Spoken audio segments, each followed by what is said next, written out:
بسم اللہ الرحمن الرحیم۔ محترم ناظرین، کبھی آپ کے ذہن میں یہ سوال آیا ہے کہ اللہ تعالیٰ نے ہمیں فجر کے وقت جاگنے کا حکم کیوں دیا ہے؟ کیا فجر کا وقت عنقریب پڑھنے کا وقت ہوتا ہے؟ کیا اس وقت کے پیچھے ایک راز پوشیدہ ہے؟ وہ راز کیا ہے؟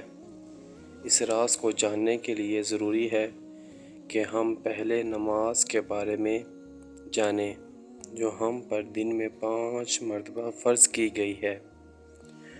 اور یہ 5 نمازیں کس طرح فرض ہوئیں، اس کے پیچھے بھی ایک شاندار وجہ ہے، جس کا مظاہرہ سفر معراج میں اس وقت ہوا جب حضرت محمد صلی اللہ علیہ وآلہ وسلم اللہ تعالیٰ سے ملاقات کے لیے وقت کے انتہائی مختصر حصے میں 7ویں آسمان سے بھی آگے تشریف لے گئے۔ اس رات اللہ تعالیٰ نے ایک پس منظر میں اپنے حبیب صلی اللہ علیہ وآلہ وسلم کو آسمان پر بلایا اور اپنے خصوصی انعامات سے نوازا۔ اس مبارک سفر میں اللہ تعالیٰ نے اپنے قرب خاص سے نوازا، انبیاء کرام سے ملاقاتیں کروائیں، جنت اور جہنم کا مشاہدہ کروایا۔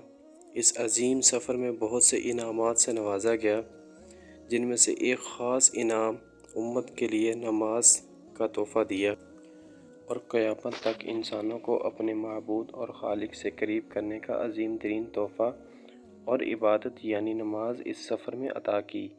معراج کی رات جب آپ صلی اللہ علیہ وآلہ وسلم کو اللہ تعالیٰ نے 50 نمازوں کا حکم دیا تو حضرت موسیٰ علیہ السلام کے کہنے پر آپ صلی اللہ علیہ وآلہ وسلم نے اللہ سے 50 نمازوں میں نرمی کی درخواست کی، اور ایسا کئی بار ہوا، یہاں تک کہ اللہ نے امت محمدی صلی اللہ علیہ وآلہ وسلم کے لیے دن میں 5 نمازوں کا حکم دیا۔ حضرت موسیٰ علیہ السلام نے آپ صلی اللہ علیہ وآلہ وسلم کو 5 نمازوں میں کمی کے لیے اللہ تعالیٰ کے پاس ایک بار پھر جانے کا مشورہ دیا، لیکن تب آپ صلی اللہ علیہ وآلہ وسلم نے فرمایا کہ میں نے اپنے رب سے کئی مرتبہ درخواست کر لی ہے، یہاں تک کہ مجھے اب حیا آ گئی ہے، اور اب میں راضی ہوں اور اس حکم کو ہر طرح سے تسلیم کرتا ہوں۔ نمازوں میں سب سے زیادہ مشکل نماز فجر کی نماز ہوگی، جس میں نیند کا غلبہ اس قدر ہوتا ہے کہ انسان بمشکل اٹھ پاتا ہے، لیکن دن کے اس خاص حصے میں جو راز پوشیدہ ہے، اسے جب آپ جانو گے تو یقین کریں کہ آپ فجر کی نماز کبھی چھوڑنا نہیں چاہیں گے۔ 5 نمازوں میں سب سے اہم نماز فجر کی ہے۔ اس کی اہمیت کا اندازہ اس بات سے لگائیں کہ اللہ تعالیٰ نے فجر کے وقت کی قسم اٹھائی ہے اور فرماتے ہیں، قسم ہے فجر کی اور 10 راتوں کی اور جفت اور تا کی اور رات کی جب وہ چلنے لگے، یقیناً ان میں عقل مند کے لیے بڑی قسم ہے۔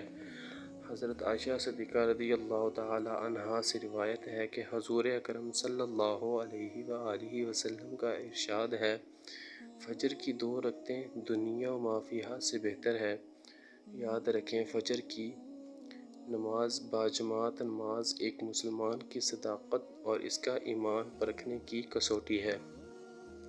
حضرت عبداللہ بن عمر رضی اللہ تعالی عنہ فرماتے ہیں، ہم اگر عشاء اور فجر کی نماز میں کسی آدمی کو نہ پاتے تو اس کے بارے میں اچھا گمان نہیں کرتے تھے۔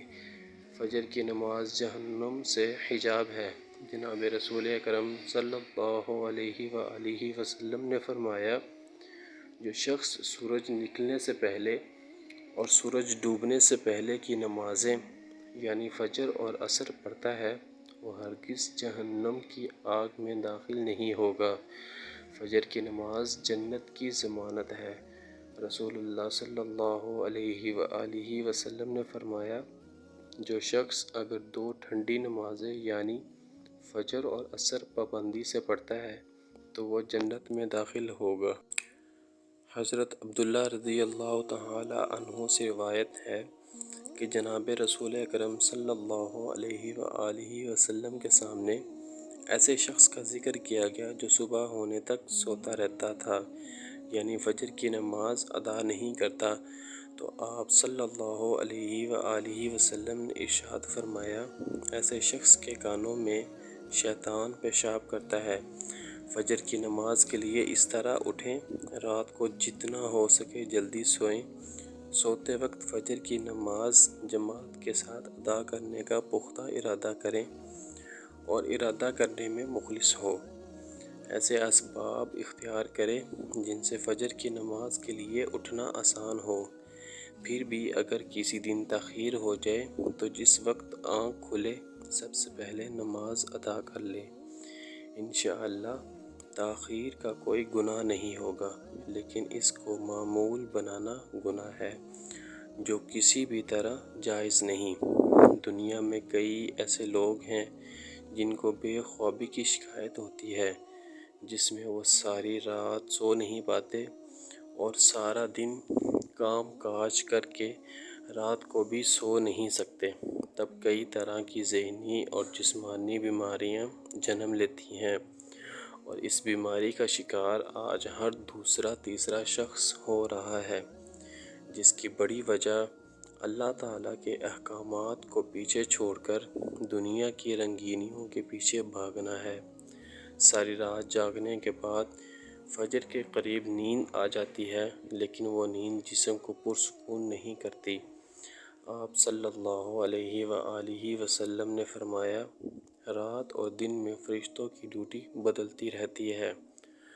فجر اور عصر کی نمازوں میں ڈیوٹی پر آنے والے اور رخصت پانے والوں کا اجتماع ہوتا ہے تو اللہ تعالیٰ پوچھتے ہیں، حالانکہ وہ ان سے بہت زیادہ اپنے بندوں کے متعلق جانتا ہے، کہ میرے بندوں کو تم نے کس حال میں چھوڑا؟ تو جواب دیتے ہیں، جب ہم نے ان کو چھوڑا تو وہ نماز فجر پڑھ رہے تھے، اور جب ان کے پاس گئے تو وہ نماز عصر پڑھ رہے تھے۔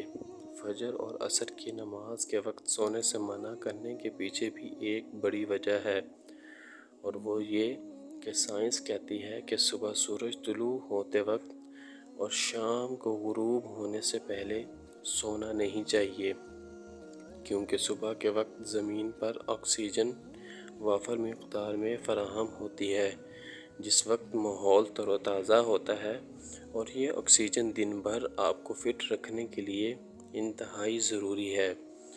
تو جو اس وقت سو جاتے ہیں وہ اس تازہ آکسیجن سے محروم ہو جاتے ہیں، اور عصر کے وقت زمین پر آکسیجن کم ہو جاتی ہے، تو اگر کوئی سو جاتا ہے تو اس کو آکسیجن کی فراہمی کم ہوتی ہے، جس کی وجہ سے جب وہ جاگتا ہے تو اس کے سر میں درد اور طبیعت بوجھل ہو جاتی ہے۔